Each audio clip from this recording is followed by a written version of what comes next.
प्रधानमंत्री श्री नरेंद्र मोदी जी ने one nation one election में जो हाई लेवल कमेटी की रिकमेंडेशंस थी उसको एक्सेप्ट किया है। इसी सरकार के कार्यकाल में वन नेशन वन इलेक्शन हम लागू करें।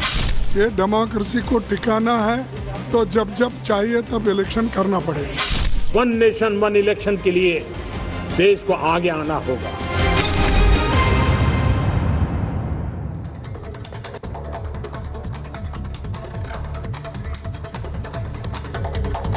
नमस्कार, आपके साथ मैं हूं सुजाता कुकरेती। आप देख रहे हैं अपना फेवरेट शो महाभारत, और महाभारत में आज बात होगी वन नेशन वन इलेक्शन की। एक देश एक चुनाव 2029 में क्या एक देश एक चुनाव हकीकत बनने वाला है? क्या इस देश में विधानसभा और साथ ही लोकसभा के चुनाव एक साथ होंगे? क्या आप लोग अपना वोट विधानसभा के लिए भी यानी राज्य सरकार के लिए भी देंगे और केंद्र सरकार के लिए भी? आप प्रधानमंत्री भी चुनेंगे और मुख्यमंत्री भी चुनेंगे? क्या ये 2029 में होगा? ये क्यों कह रही हूं? क्योंकि मोदी सरकार ने, मोदी कैबिनेट ने आज रामनाथ कोविंद की अध्यक्षता वाली समिति की रिपोर्ट को एक तरह से हरी झंडी दे दी है। कैबिनेट ने उसे मंजूरी दे दी है। ये पूरी समिति ने जो अध्ययन किया है और अध्ययन के बाद इस रिपोर्ट को रखा है जो कहती है कि 2029 में वन नेशन वन इलेक्शन होना चाहिए। अगर सभी पार्टियां इस बात से सहमत हो, सभी दल सहमत हो, तो 2029 में वन नेशन वन इलेक्शन हो। लेकिन सवाल यह है कि वन नेशन वन इलेक्शन से किसको टेंशन है? सवाल ये इसलिए पूछ रहे हैं क्योंकि प्रधानमंत्री नरेंद्र मोदी ने इस वन नेशन वन इलेक्शन को लेकर लाल किले की प्राचीर से अपनी बात रखी। उन्होंने कहा कि यह सरकार की प्राथमिकता है, पैसा बचे, लगातार देश और सरकारें इलेक्शन मोड में ना रहे, सरकार विकास पर फोकस कर पाए, इसके लिए वन नेशन वन इलेक्शन जरूरी है। लेकिन प्रधानमंत्री और उनकी सरकार वन नेशन इलेक्शन पर एक बड़ा फैसला ले, उससे पहले जरूरी है कि सभी दल इसमें सहमत हो। लेकिन क्या वो हो पाएगा? क्योंकि अलग अलग दलों ने अलग अलग राय दी है। वन नेशन वन इलेक्शन को लेकर जो समिति बनी उसमें 47 दलों ने अपनी राय रखी है, लेकिन उन 47 दलों में 15 दल ऐसे हैं जिन्होंने वन नेशन वन इलेक्शन का समर्थन नहीं किया है। अब जो आप ये देख रहे हैं तस्वीर, ये वो बड़े बड़े चेहरे हैं जिनके दलों ने वन नेशन वन इलेक्शन का समर्थन नहीं किया है। हालांकि बयान जो आ जाए वो थोड़े से उलट थे। इसीलिए आज महाभारत में ये भी पूछूंगी कि Akhilesh Yadav one nation one election चाहते हैं कि नहीं। असदुद्दीन ओवैसी ने थोड़ी देर पहले प्रेस कॉन्फ्रेंस कर दी और कह दिया कि वन नेशन वन इलेक्शन आएगा तो संघीय ढांचे पर चोट होगी। तो ये भी पूछेंगे कि वो चोट कैसे होगी, लोगों का पैसा बचेगा, सरकार विकास पर फोकस कर पाएगी। ये भी पूछेंगे कि कांग्रेस की दिक्कत क्या है, कांग्रेस को क्यों लगता है कि वन नेशन वन इलेक्शन नहीं आना चाहिए। लेकिन आपको यह जरूर बता देती हूं कि वन नेशन वन इलेक्शन यानी एक देश एक चुनाव आएगा कैसे, यहां से आगे कैसे बढ़ेगी सरकार।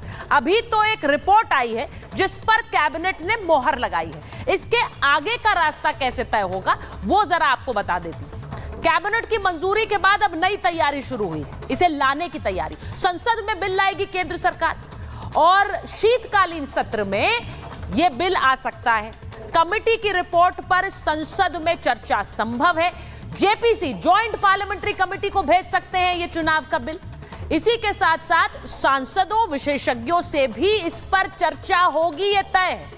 संसद के दोनों सदनों से पारित कराना होगा इसे, दोनों सदनों से, और दोनों सदनों में 2/3 समर्थन भी जरूरी है। इसीलिए सरकार अब रीच आउट कर रही है, अलग अलग दलों से बात कर रही है कि वो इसको समर्थन दें कानून के लिए, क्योंकि संविधान में संशोधन करना होगा। अगर आप और हम एक साथ मुख्यमंत्री और प्रधानमंत्री चुनेंगे तो उसके लिए संविधान में संशोधन जरूरी है। यह भी मुमकिन है कि राज्य विधानसभाओं से भी मंजूरी लेनी पड़े।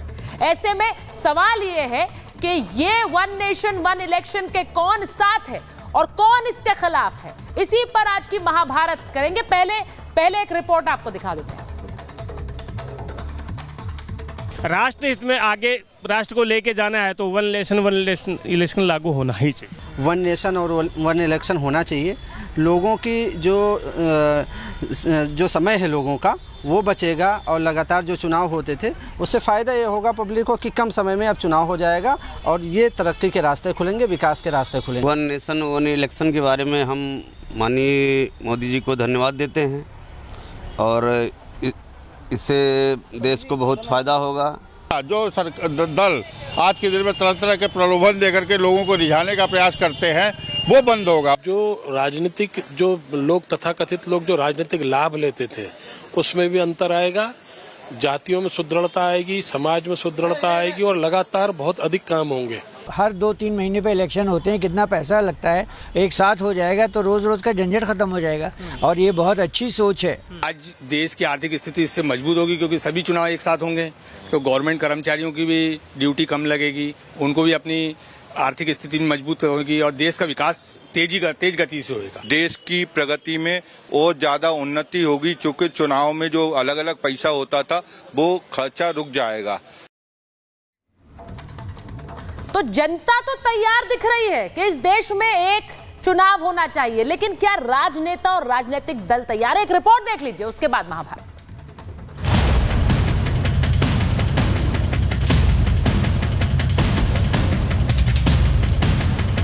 क्या राहुल की ख्वाहिश पर सस्पेंस बना रहेगा? अखिलेश का इंतजार 2 साल बढ़ेगा। ऐसा इसलिए कह रहे हैं क्योंकि यूपी में 2027 में विधानसभा चुनाव होने वाले हैं, लेकिन मोदी सरकार एक देश एक चुनाव का खाका तैयार कर रही है। यानी अगर 2029 में देश में एक साथ चुनाव हुए तो 2 साल के लिए यूपी विधानसभा का कार्यकाल भी बढ़ सकता है। यानी योगी 2027 के बाद भी सीएम बने रह सकते हैं और ऐसा कई राज्यों में हो सकता है क्योंकि 2029 से ही देश में एक साथ चुनाव की फिर शुरुआत हो सकती है, जिस पर पहली मोहर मोदी कैबिनेट ने लगा दी है। आज यूनियन कैबिनेट में माननीय प्रधानमंत्री श्री नरेंद्र मोदी जी ने एनडीए की सरकार ने वन नेशन वन इलेक्शन में जो हाई लेवल कमेटी की रिकमेंडेशंस थी उसको एक्सेप्ट किया है। पूर्व राष्ट्रपति रामनाथ कोविंद की अध्यक्षता में बनी कमेटी ने वन नेशन वन इलेक्शन की सिफारिश कर राष्ट्रपति को रिपोर्ट सौंपी, जिसे मोदी कैबिनेट ने मंजूर कर लिया और सरकार अब अगले संसद सत्र में बिल लाकर इसे लागू करने की तैयारी में है। लेकिन कांग्रेस समेत कई पार्टियों ने विरोध शुरू कर दिया है। हम तो उसको नहीं मानते, ये नहीं चलने वाला है डेमोक्रेसी में। ये डेमोक्रेसी को टिकाना है तो जब जब चाहिए तब इलेक्शन करना पड़ेगा। कि हम मांग कर रहे हैं कि महाराष्ट्र और झारखंड के साथ आप दिल्ली का चुनाव करा दो, ये उसमें भी सहमत नहीं है। तो जब आप एक साथ 3 राज्य के चुनाव कराने में असमर्थ हैं, एक साथ 4 राज्यों के चुनाव कराने में असमर्थ है, तो फिर ये कैसे संभव है कि आप पूरे देश में एक साथ चुनाव करेंगे? तो ये एक बहुत बड़ा जुमला है। चुनाव होता है, ये one nation one election. Uttar Pradesh में किसी की सरकार नहीं बनती है या बनी हुई सरकार गिर जाती है 10 दिन के अंदर, फिर क्या होगा? आप राष्ट्रपति शासन लगाओगे, राज्यपाल के माध्यम से अगले चुनाव तक व्यवस्था होगी या फिर चुनाव होगा। जैसे ही फिर चुनाव हुआ ये माला टूट गई। विपक्ष का विरोध इसलिए है क्योंकि मोदी वो करने जा रहे हैं जो उन्होंने लाल किले की प्राचीर से कहा था। अगर ये बिल पास हो जाता है तो देश में 2 चरणों में साथ होंगे चुनाव। पहला चरण लोकसभा विधानसभा, दूसरा चरण 100 दिन बाद निकाय चुनाव का। पूरे देश में एक ही वोटर लिस्ट बनेगी। विधानसभाओं के कार्यकाल बढ़ेंगे घटेंगे, यानी किसी सीएम को ज्यादा मौका मिलेगा तो किसी का कार्यकाल घट जाएगा। अगली पारी जीत हार पर निर्भर करेगी। जब सब एक लाइन पर साथ में खड़े होकर दौड़ेंगे तो फिर दिक्कत कैसी है? क्या सिर्फ इसलिए कि ऐतिहासिक फैसला मोदी ले रहे हैं? और 1967 के पहले तो खड़गे बताएं ना, राहुल बताएं कि एक देश एक इलेक्शन होता था कि नहीं होता था, उसमें कौन सा नुकसान था? क्यों नहीं नेहरू उस समय इसको रोक दिया था? बदल रहे भारत की तस्वीर और बेहतर बनेगी। चुनाव के खर्च का जो भीमकाय आकार है उसको काफी हद तक नियंत्रित किया जा सके। हम लोग वैसे चाहते हैं कि देश में लोकसभा और विधानसभा के चुनाव साथ में हो। भारतीय जनता पार्टी पिछले 10 सालों से केंद्र की सरकार में है और बार बार ये कह रही है, लेकिन उसकी कथनी और करनी में जमीन आसमान का अंतर है। सियासत तो होनी है क्योंकि मोदी 3.0 में इतिहास रचा जाएगा, लेकिन इसके इतर देश का करोड़ों रुपया बचेगा। सरकार का पैसा आपके काम आएगा, विकास होगा। आप देखिए कि अगर नेशनल इलेक्शन होगा तो मुद्दा नेशनल होगा, रीजनल इलेक्शन होगा असेंबली का, विधानसभा का, तो रीजनल मुद्दा होगा। नरेंद्र मोदी ये चाहते हैं कि रीजनल मुद्दा कभी बने ही नहीं। आचार संहिता का अड़ंगा और बार बार वोटिंग का झंझट भी खत्म होगा, तो क्यों ना सब साथ आए और मिलकर लोकतंत्र के महापर्व का उत्सव एक देश एक चुनाव के साथ मनाएं। Bureau report, Republic Bharat. One nation one election, जनता तैयार है, लेकिन राजनेता कितने तैयार हैं? हमारे साथ बीजेपी की प्रवक्ता चारू प्रज्ञा जी को आप देख रहे हैं, राजकुमार भाटी जी राष्ट्रीय प्रवक्ता समाजवादी पार्टी हैं, प्रियंका भारती जी हैं प्रवक्ता हैं आरजेडी की, आप देख रहे हैं उन्हें, अजय वर्मा जी कांग्रेस का पक्ष रखेंगे, दानिश कुरैशी साहब एमआईएम का पक्ष रखेंगे, और वरिष्ठ पत्रकार अनंत विजय जी भी हमारे साथ जुड़ रहे हैं। बहुत बहुत स्वागत आप सभी का। भाटी जी, आपके साथ शुरुआत कर रही हूँ। 2027 की आप लोग तैयारी कर रहे हैं, वन नेशन वन इलेक्शन आया, तो ऐसा ना हो चुनाव 2027 में हो ही ना, अब 2029 में हो, 2 साल और बढ़ जाएगा आप लोगों का इंतजार।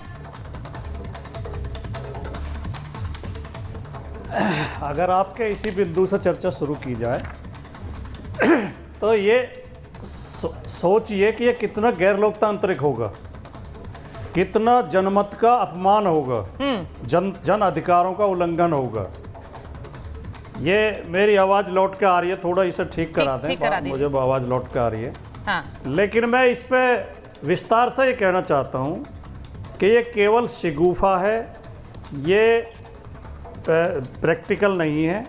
अच्छा। और ये संभव भी नहीं है। अभी 4 राज्यों के चुनाव होने थे इसी 2024 में, ठीक, और सबको ये उम्मीद थी कि चारों राज्यों की एक साथ अधिसूचना होगी, चुनाव आयोग जो है तिथियां घोषित कर देगा, लेकिन तिथि आई 2 राज्यों की, हरियाणा और जम्मू कश्मीर की, और झारखंड और महाराष्ट्र छोड़ दिए। 4 राज्यों के चुनाव ये सरकार एक साथ करा नहीं पा रही है, ये पूरे देश का चुनाव कराएगी। और जो इसके समर्थन में तर्क दिए जा रहे हैं, मैं तर्क के बजाय उन्हें कुतर्क कहना पसंद करूंगा, वे वही कुतर्क हैं जिन्हें लोकतंत्र विरोधी लोग, तानाशाही प्रवृत्ति के लोग अक्सर देते हैं। चुनावों से खर्चा बढ़ता है, मशीनरी परेशान होती है, लोग परेशान होते हैं, बार बार चुनाव होते हैं, फिर तो ये भी कहा जा सकता है कि चुनाव बंद ही करो। अगर ये झंझट है, चुनाव कराना झंझट है, तो पूरी तरह बंद करो।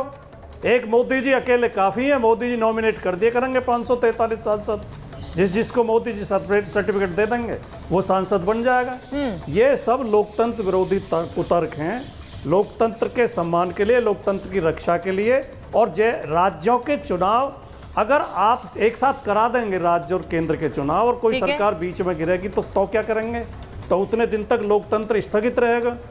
और जो राज्यों के मुद्दे अलग होते हैं, राज्यों की संस्कृति अलग है। हमारे देश की तो विशेषता ही है, दुनिया में हमारा देश इस बात के लिए जाना जाता है कि यहाँ अनेकता में एकता है, यहाँ भिन्न भिन्न संस्कृति, भिन्न भिन्न भाषाएं, भिन्न भिन्न तीज त्योहार, भिन्न भिन्न बोलियाँ, हर राज्य के अलग कल्चर है, अलग मुद्दे हैं, अलग तरह की संस्कृति है। नहीं बोलना आप चारू जी, खूब बोलना आपको समय मिलेगा। आप ये मेरे भारतीय जनता पार्टी के मित्र इतने उत्तेजित क्यों हो जाते हैं? भाटी जी देखिए, कुछ स्टैंड समझ नहीं आया। मैं आपको एक बात बता रही हूँ, आपको ये खबर आई कि वन नेशन वन इलेक्शन पर रिपोर्ट आ गई, उसके बाद आपके ही सांसद का बयान आया कि हम तो इसका स्वागत करते हैं, अगर वन नेशन वन इलेक्शन हो तो इसको कराया जाए, सब दलों को बिठाया जाए। तो इस तरह के बयान भी आ रहे हैं। फिर आप आते हैं, फिर आप कहते हैं कि ये तो सिर्फ एक शिगुफा है, ये तो मोदी सरकार एक तरह से अलोकतांत्रिक ढंग से करे। चारू प्रज्ञा जी बताइए, अगर उन्होंने कहा 2 साल बढ़ा दे, नहीं मेरा जवाब तो ले लें आप। आपने नहीं मैं पहले रिएक्शन दूंगी ना भाटी जी सबका,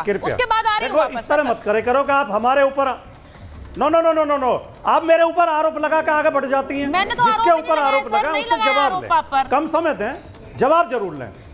मैंने आरोप लगाया, आपने कहा सांसद ये कहते हैं, वो कहते हैं, मैं तब से आप ही बोल रहे हैं भाटी जी, मेरी पार्टी तब से आप ही बोल रहे हैं विरोध में। अच्छा ठीक है, आपकी पार्टी अरे तो क्या घंटा भर हो गया बोल रहे हैं, 2 मिनट कुल्लू ही है।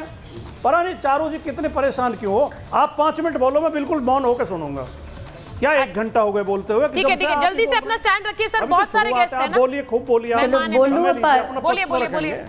आप कंप्लीट कर लीजिए, स्टैंड बता दीजिए अपनी पार्टी का। आधा समय तो मुझसे बात करने में बिता रहे हैं भाटी जी, आप इसके पक्ष में नहीं है भाटी जी।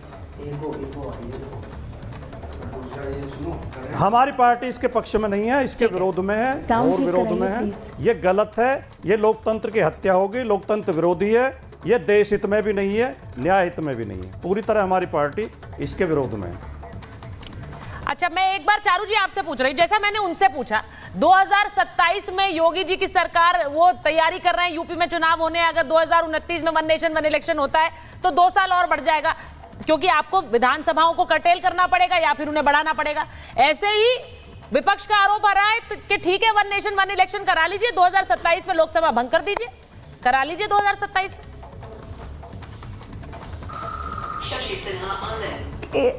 एक सेकंड सुचारिता जी, एक तो मुझे ना अपनी आवाज वापस सुनाई दे रही है, आप इसको ठीक करवा दीजिए जी। और जी, अब मैं बोलती हूँ, थोड़ा डिस्टर्बेंस है बट मैं फिर भी बोलती हूँ। देखिए, जो निर्णय लिया जाएगा वो किसी एक प्रदेश के लिए नहीं होगा, जो निर्णय लिया जाएगा वो पूरे देश के लिए होगा। और मैं आपको उदाहरण के तौर पर एक छोटा एग्जाम्पल देती हूँ इस साल का। तो अगर आप इस समय से शुरुआत करें और केवल 1 साल 12 महीने 15 महीने का कार्यकाल देखें, मैं आपको बताती हूँ कितने प्रदेशों में चुनाव हो रहे हैं। नागालैंड, मेघालय, त्रिपुरा, कर्नाटका, मिजोरम, छत्तीसगढ़, मध्य प्रदेश, राजस्थान, तेलंगाना, आंध्र प्रदेश, अरुणाचल प्रदेश, सिक्किम, उड़ीसा। उसके बाद हमारे जनरल इलेक्शन हुए लोकसभा 2024, अब फिर से जम्मू एंड कश्मीर, हरियाणा, महाराष्ट्र, झारखंड, दिल्ली, ये सारे के सारे चुनाव करीब करीब 1 साल के कार्यकाल में हुए हैं। अब आप ये बताइए, जब इतने चुनाव आप कर रहे हैं तो बार बार सरकारों के काम में बाधा लगेगी, बार बार हर एक पॉलिटिकल पार्टी प्रचार के काम पर लगेगी, लाखों करोड़ों का खर्चा होता है। अगर आप 2019 के चुनाव का अनुमान लगा लें तो ये कहा जाता है करीब 60,000 करोड़ का खर्चा हुआ है। और ये पैसा तो सरकार के कहीं और काम आ सकता है, जनता के काम आ सकता है।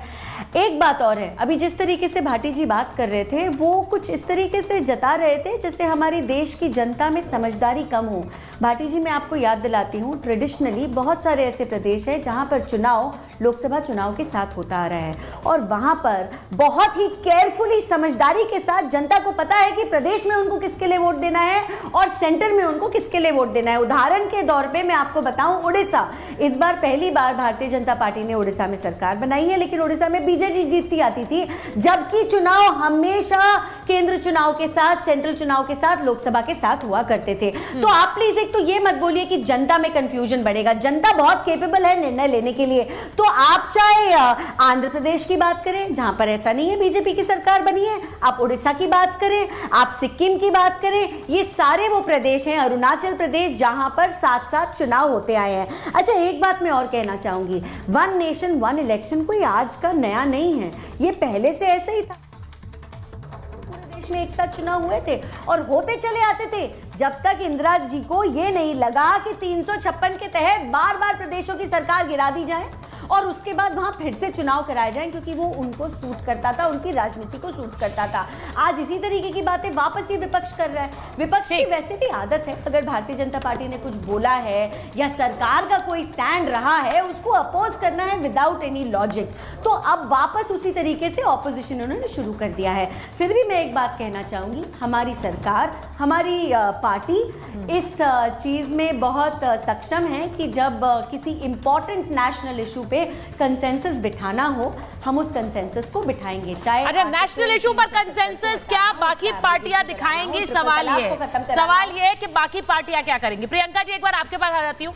प्रियंका जी, नेशनल इशू है और अगर देश में ये बदलता है तो हम जानते हैं कि इसमें एक संवैधानिक बदलाव की जरूरत होगी, उसके लिए आप लोगों के सहयोग की भी जरूरत होगी। वो सहयोग होगा कि नहीं होगा? ये ऐसा लग रहा है सुचारिता जी कि देश रोटी रोजगार मांग रहा है और महामानव उनको कबूतर की बर्फी परोस रहे हैं। ये एक नया शिगुफा छोड़ा गया है, जैसे दिया बुझने से पहले फड़फड़ाता है, बिल्कुल उसी तरह से नरेंद्र मोदी जी और शाह जी की जोड़ी बड़ी टेंशन में है कि आखिर इन सब मुद्दों में कैसे देश को उलझाया जाए। ये बोगस कॉन्सेप्ट लेकर के आ रहे हैं, जहां देख रहे हैं कि एक तरफ इन्हीं के पार्टी के नेता नितिन गडकरी जी प्रधानमंत्री बनने के बारे में अपनी इच्छा जाहिर कर चुके हैं। अभी हरियाणा को देख लें, हरियाणा चुनाव को, तो यहाँ इनके दो पार्टी के नेता इनके कह रहे हैं कि हमको मुख्यमंत्री बनना है।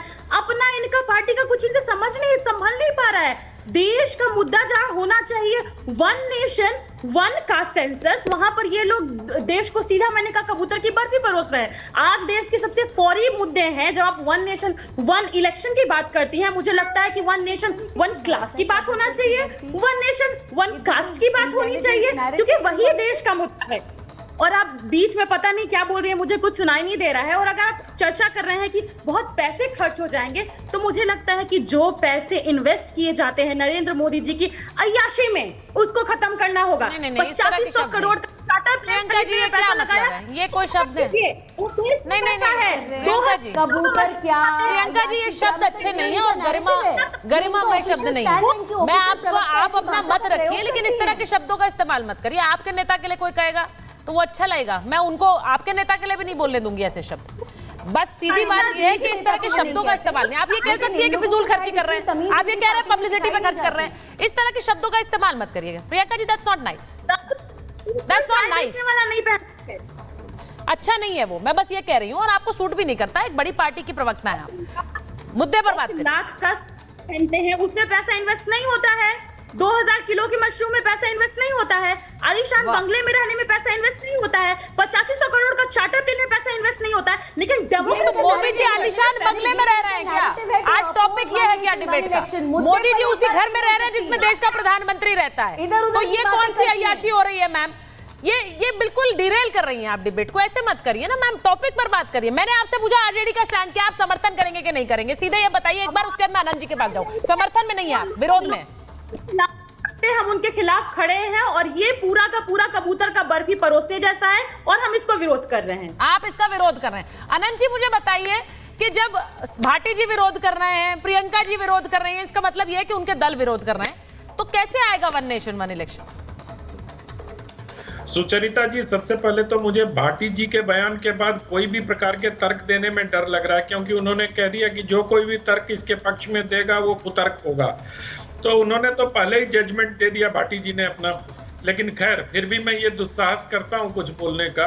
मैं सारे प्रवक्ताओं को ये बताना चाहता हूँ कि थोड़ा सा इस पर जरूरत है इसकी पृष्ठभूमि को देखने के लिए। विधि आयोग ने 170वीं रिपोर्ट में वन नेशन वन इलेक्शन की रिकमेंडेशंस किए थे, उसके आधार पर पार्टी आगे बढ़ी है। भारतीय जनता पार्टी या जिसकी भी सरकार होती, ये विधि आयोग ने बहुत विधि सम्मत फैसला किया और मतलब रिकमेंडेशन किया। और बहुत विधि आयोग जब करता है तो बहुत सारे लोगों की राय लेने के बाद जो उसके पास तथ्य जुटाते हैं, उसके आधार पर ये रिकमेंडेशन किया गया था।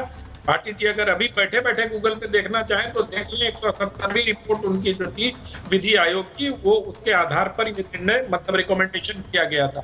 अब मैं आता हूँ वन नेशन वन इलेक्शन के फायदे और नुकसान पर। आज के डेट में भी जो नेता मंत्री पद पर हैं और जिनको संगठन का काम किया गया है, सुचरिता जी, बहुत बुनियादी बात कह रहा हूं, उनके मंत्रालय का कामकाज आप जाके देख लीजिए।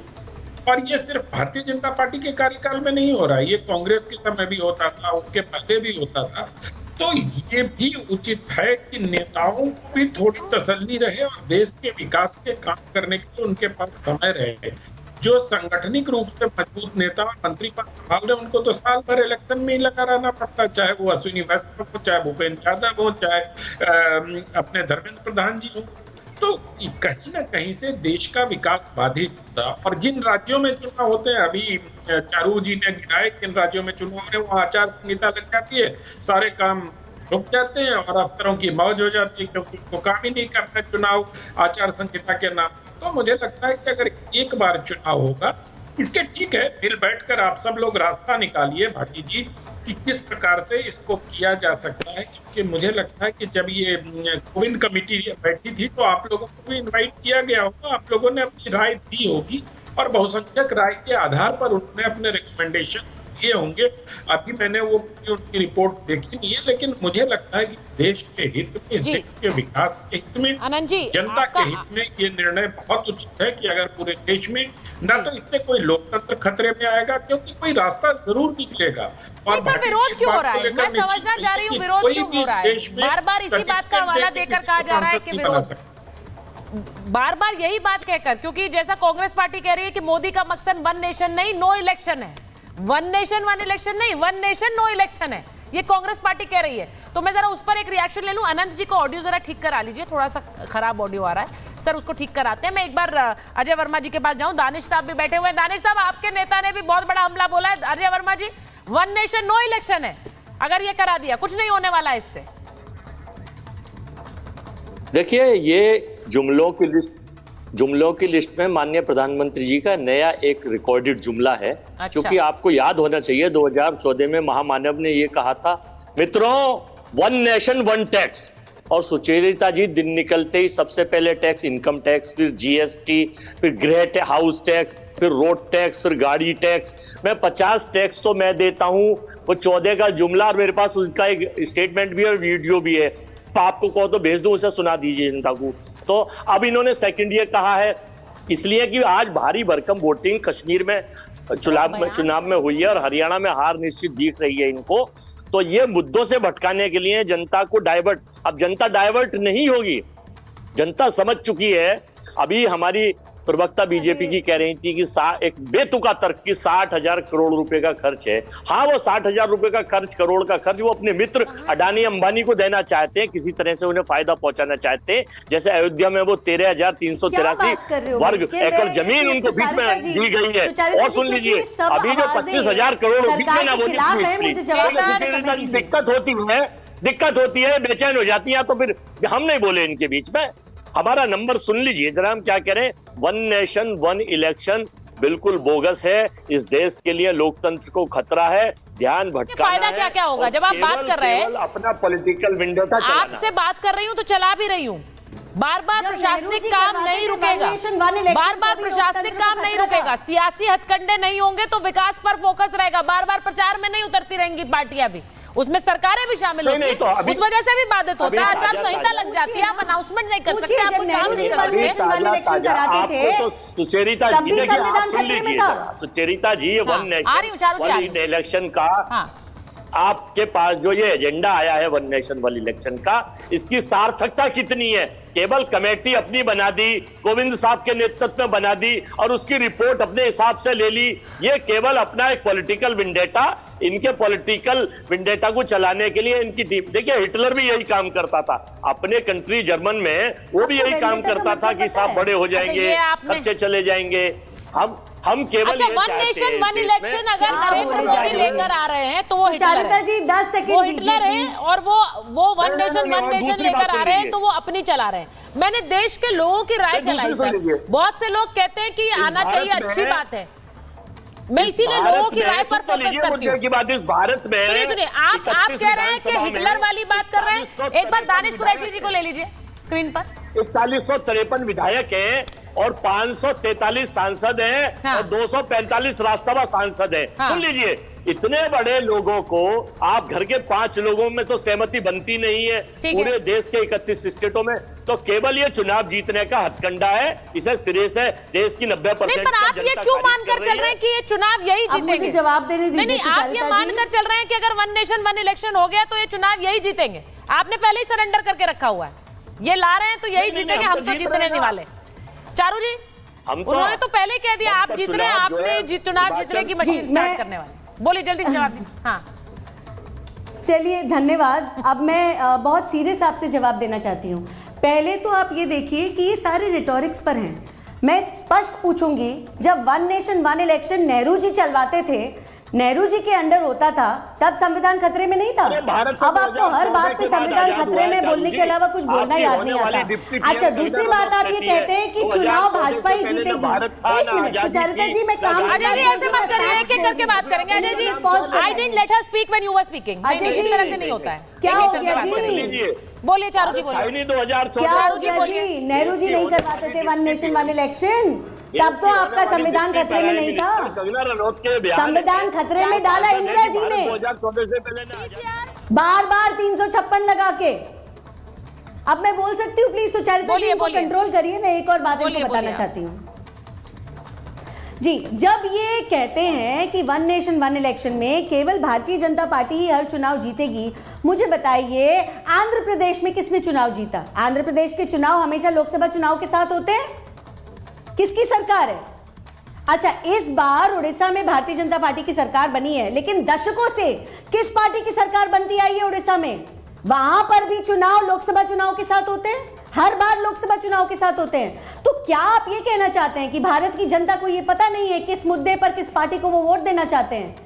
मैं आपको उदाहरण के तौर पे बता रही हूं, चाहे वो उड़ीसा हो, चाहे वो सिक्किम हो, चाहे वो अरुणाचल प्रदेश हो या आंध्र प्रदेश हो, ये सारे के सारे चुनाव जब लोकसभा चुनाव के साथ होते हैं, जनता को मालूम है उन्हें कहां किसके लिए वोट देना है। बिल्कुल स्पष्ट तरीके से सांसद के लिए वो भारतीय जनता पार्टी को चुनते हैं और हो सकता है विधायक के लिए वो अपनी लोकल पार्टी को चुनते हो। तो जनता को बेवकूफ मत समझिए, अपने सारे के सारे कुकर्म जनता के सर पे मत थोपिए। एग्जैक्टली, अब ये हुआ भी है। दिल्ली एक बहुत बड़ा उदाहरण है। अगर मेरे मेहमान ये बात सुन रहे हैं, मेरे दर्शक जानते हैं, दिल्ली एक बहुत बड़ा उदाहरण है। दिल्ली में सांसद जब भी चुनने की बारी आई है पिछले चुनावों में, तो उन्होंने बीजेपी को चुना है, लेकिन जब सरकार बनाने की बारी आई है दिल्ली के राज्य सरकार में सरकार बनाने की, तो उन्होंने आम आदमी पार्टी को चुना है। तो ऐसा तो नहीं है कि इससे चुनाव प्रभावित हो रहे हैं। भाटी जी, मैं एक बार एक खबर बता देती हूँ, आप जिस पर आपत्ति दर्ज करा रहे थे वो बयान आपको सुनवा देती हूँ। वन नेशन वन इलेक्शन पर सपा के विधायक रविदास मेहरोत्रा का बयान आया है। लोकसभा और विधानसभा चुनाव साथ में, कह रहे हैं लोकसभा और विधानसभा के चुनाव साथ में हो, केंद्र सरकार इस पर एक सर्वदलीय बैठक बुलाए और सबके साथ मिलकर फैसला ले। वो ये भी कह रहे हैं कि 2027 में यूपी में विधानसभा चुनाव होने हैं, तो केंद्र सरकार संसद भंग कर एक साथ ही चुनाव करा दे।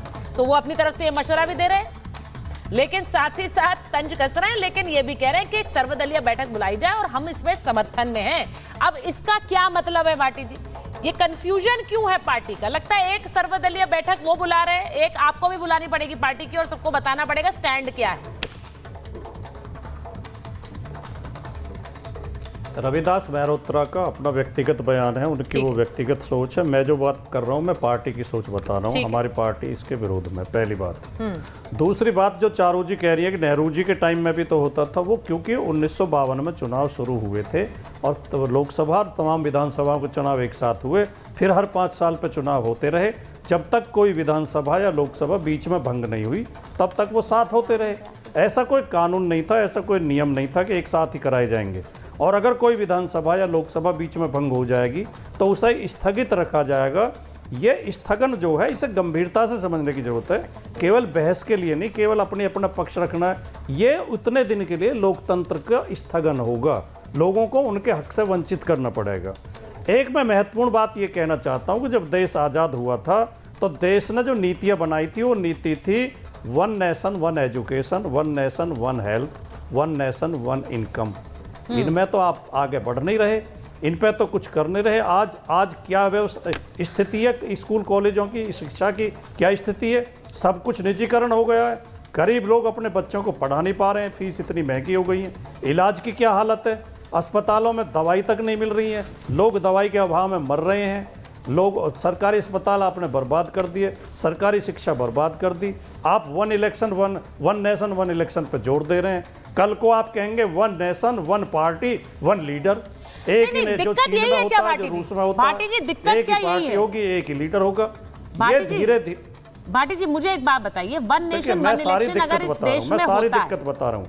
आपने 3-4 बार कहा है, आपने सुचरिता जी 3-4 बार ये दोहराया आपने कि 29 तक विधानसभा चलेगी उत्तर प्रदेश की, योगी जी मुख्यमंत्री सर, ये बहुत से राज्यों में होगा, बहुत से राज्यों में करना पड़ेगा, या तो कर्टेल करना पड़ेगा या बढ़ाना पड़ेगा। ये बहुत राज्यों में होगा। मैंने यूपी का इसलिए कहा क्योंकि आप तो वो जो करना पड़ेगा, वो जो आप कह रही है करना पड़ेगा, जो आप कह रही है करना पड़ेगा, वो लोकतंत्र विरोधी होगा, वो लोकतंत्र के नुकसान में होगा, वो लोकतंत्र का अहित होगा। ठीक है। अगर कोई भी लोग ये चाहते हैं कि लोकतंत्र की कोई वैल्यू नहीं है, डेमोक्रेसी की कोई वैल्यू नहीं है देश में, जो मोदी जी कहते हैं वो सही, मेरा ये मानना है, मेरा ये मानना है कि जब 370 हटा था तब भी ये बात कही गई कि ये अलोकतांत्रिक है। 370 कैसे हटा दिया, ये नहीं कर सकती थी ये सरकार। लेकिन मुझे ऐसा लगता है कि जब हम कहते हैं कश्मीर हमारा अभिन्न अंग है, तो कई बार कुछ बड़े फैसले लेने पड़ते हैं।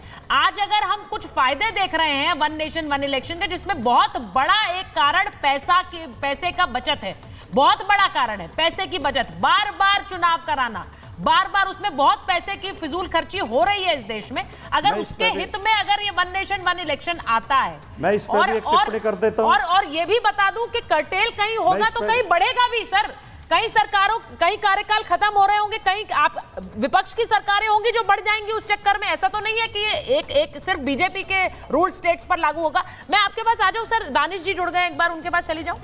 आपकी आज्ञा हो तो चली जाती हूं, मैं थोड़ी देर बाद आ जाती हूं आपके पास। दानिश कुरैशी साहब, नहीं, अगर एक टिप्पणी चाहे तो मैं इस पे कर दूं 370 वाले पे। हाँ, बोल दीजिए, चलिए। आप जाने का देंगे बिना टिप्पणी के, बोलिए। जम्मू कश्मीर में 370 के बहाने से भी लोकतंत्र की हत्या की गई है। अच्छा। राज्य का दर्जा छीन लिया, लद्दाख को अलग कर दिया, लद्दाख को केंद्र शासित बना दिया, चुनाव हुए नहीं है, 10 साल में अब चुनाव हो रहे हैं। हाँ। वो भी पूर्ण राज्य का दर्जा नहीं है। हाँ। 370 हटाने के लिए क्या राज्य का विभाजन जरूरी था? क्या राज्य का दर्जा छीनना जरूरी था? और कल को इससे और समस्याएं पैदा होने वाली है, कभी विस्तार से चर्चा में मैं बताऊंगा। ठीक है, अभी मैं एक बार दानिश साहब के पास जा रही हूँ। दानिश साहब जरा बताइए, फ्रेम उनका उल्टा हो गया थोड़ा सा। अच्छा, अब फ्रेम चला ही गया है, अब जा ही नहीं पा रही हूँ। चलिए, मैं चारू जी वापस आ रही हूँ। एक बार जरा मैं जो तस्वीर एक सामने आ रही है वन नेशन वन इलेक्शन की, जो बयान आ रहे हैं, मैं वो भी चला रही हूँ क्योंकि ओवैसी साहब ने तो प्रेस कॉन्फ्रेंस कर दी थोड़ी देर पहले। वो कह रहे हैं कि ये भारतीय संघवाद के लिए मौत की घंटी है, मौत की घंटी।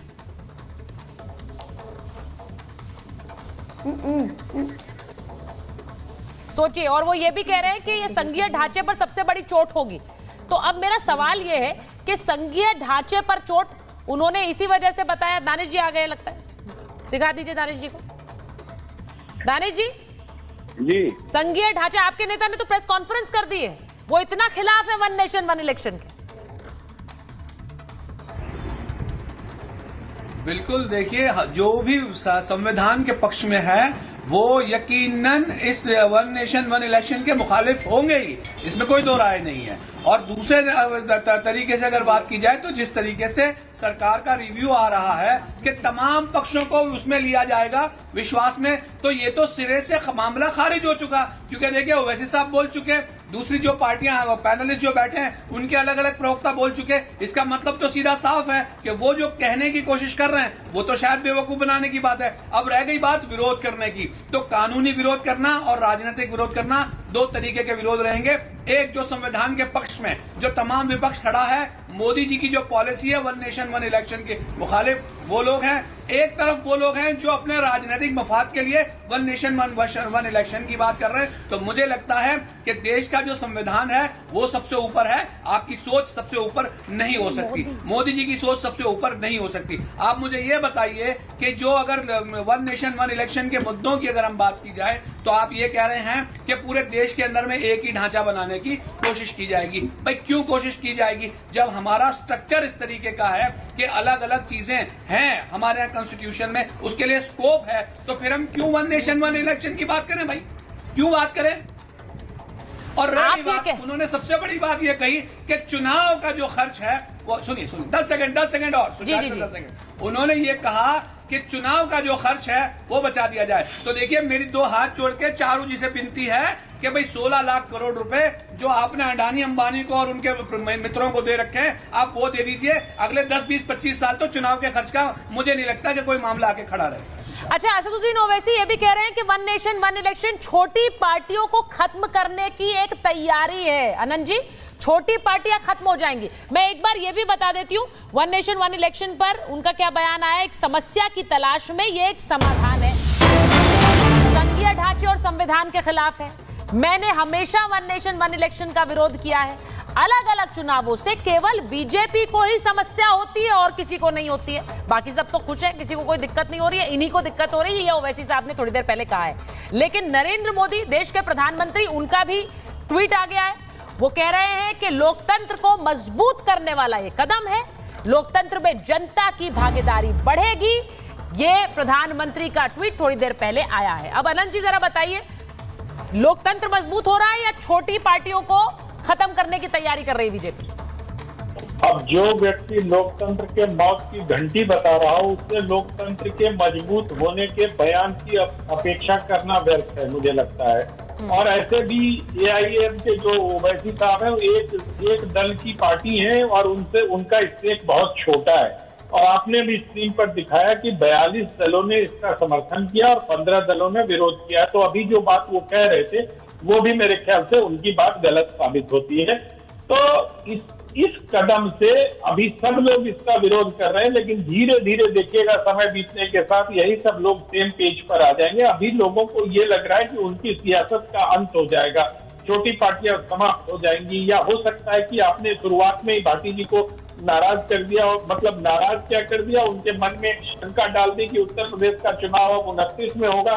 तो भाटी जी उससे बेचारे घबरा गए थोड़े से, उनको लगने लगा कि अरे 2 साल और मुख्यमंत्री का इंतजार करना पड़ेगा, और खुदा न खास्ते अगर परिणाम उल्टा हो गया तो फिर 34 तक चले जाएंगे। तो ये जो है, ये भाटी जी देखिए मुस्कुराते हुए कितने अच्छे लगते हैं, वो नाराज हो जाते हैं। आज इनको बीजेपी के प्रवक्ता बोलने ही नहीं दे रही है। हमारे साथ कई टीवी चैनल पर थे आज भारती जी। तो नहीं, उनकी नाराजगी, हम उनकी नाराजगी का बुरा भी नहीं मानते आनंद जी, ये बुरा नहीं मानते। चारू जी भी खुश जवाब देती हैं और भाटी जी भी नाराज होते हैं, वापस मुस्कुरा देते हैं। भाटी जी जल्दी से जवाब दे दीजिए आपकी बात का। बात है कि उनकी नाराजगी ज्यादा देर तक नहीं टिकती है। नहीं, मैं अनंत जी से केवल इतना कहना चाहता हूं कि जब जब लोकतंत्र को स्थगित करने का प्रयास किया जाएगा, हम नाराज भी होंगे, परेशान भी होंगे, और पत्रकार के नाते आपको भी परेशान होना चाहिए। आपको भी लोकतंत्र के समर्थन में ही होना चाहिए। किसी पार्टी को फायदा पहुंचाने के लिए लोकतंत्र की हत्या होते हम नहीं देखना। भाटी जी, ये वाली राय मुझे कभी आपकी पसंद नहीं आती है कि जो हम जहां हम खड़े हैं वहां लोकतंत्र है, जहां बाकी खड़े हैं वो लोकतंत्र है नहीं। ये वाली सोच तो आप हमेशा हमारे ऊपर भी थोपते हैं, लेकिन ऐसा है नहीं, ये आप भी जानते हैं। चारू जी, लास्ट वर्ड, मेरे पास समय नहीं है। चारू जी, प्रियंका जी, सुचरिता दी ये बताओ। एक मिनट समय नहीं है सर मेरे को, इसलिए मेरे को उनके पास जाना है। लास्ट वर्ड जी, देखिए, मैं आखिर में एक बात ज़रूर कहना चाहूँगी। जब हम खर्चे की बात करते हैं ना, इसमें बहुत जेन्युइन बातें हैं। हमारे स्कूल्स कॉलेजेस के टीचर्स हैं जिनकी ड्यूटी लगती है, बच्चों के स्कूल तक बंद कर दिए जाते हैं क्योंकि वहाँ पर पोलिंग बूथ्स बनाए जाते हैं। हमारे सिक्योरिटी पर्सनल लाखों की तादाद में एक जगह से दूसरी जगह जाते हैं, उनका ट्रांसपोर्टेशन होता है, उनका बाकी ड्यूटी से हट के कहीं और काम करना होता है। ये इंपॉर्टेंट इशूज़ है, और भाटी जी क्योंकि बहुत ही थिंकिंग और पेट्रियाटिक इंडिविजुअल है, मुझे मालूम है वो यही बोलेंगे कि लोकतंत्र के लिए, संविधान के लिए यही अच्छा है कि चुनाव सब जगह एक साथ हो। ठीक है, मैं बस ये कहना चाहती हूँ कि ये अभी तो कैबिनेट से इसको मोहर लगी है, अभी तो इससे बहुत आगे जाना, उसके लिए सहमति सबकी जरूरी होगी, और वो सहमति जब हो पाएगी तभी आगे बढ़ पाएगा, वरना अभी तो सिर्फ गाड़ी के पहिए चलने शुरू हुए, रास्ता बहुत लंबा है उसे तय करने में। बहुत बहुत धन्यवाद आप सबका महाभारत में।